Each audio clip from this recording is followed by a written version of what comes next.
জলে কিন্তু আমার বাড়িটা পুরো ভেসে গেছে এই 3 মাসের বৃষ্টিতে, কিন্তু আর কিচ্ছু বেঁচে নেই। তো চলো ভিডিওটা প্রথম থেকে শুরু করা যাক। তোমরা অনেকেই দেখেছো আমি কিন্তু শ্বশুরবাড়িতে চলে এসেছি বিহানের পাপা আসাতে। তো তারপরে আমার মেইন যে কাজটা ছিল সেটা হলো নিজের বাড়ি দেখা। 2 মাসের বেশি হয়ে গেছে আমি বাড়ি ছাড়া। বাড়িটার কি পরিস্থিতি আমি নিজেও জানি না, তার জন্যই কিন্তু চলে এসেছি আমি আর বিহানের পাপা বাড়িটা দেখতে। বাড়ি দেখতে এসে তো মাথায় হাত, দেখতে পাচ্ছ দূর দূর অব্দি শুধু জল, আর এই যে আশেপাশের যত বাড়ি সব কিন্তু তালা মেরে চলে গেছে।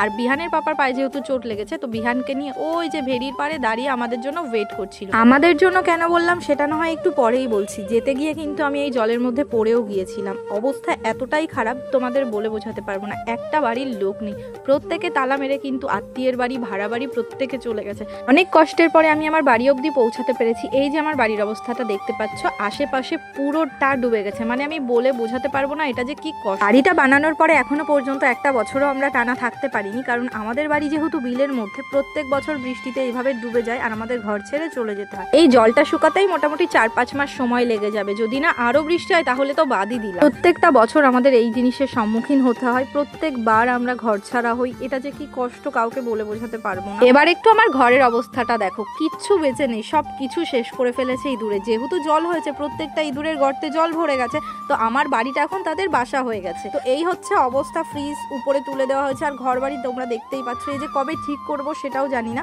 যেহেতু জল 4-5 মাসেও কমার নাই, তার জন্য কিন্তু আমি এই বাড়িতে এসেছি কিছু জিনিসপত্র নেব বলে। আর না হলে আরো বৃষ্টি হলে আরো জল হয়ে যাবে, তখন পার করতে পারবো না। এখন দেখা যাক কবে জল কমে আর কবে আমি বাড়ি ফিরতে পারি।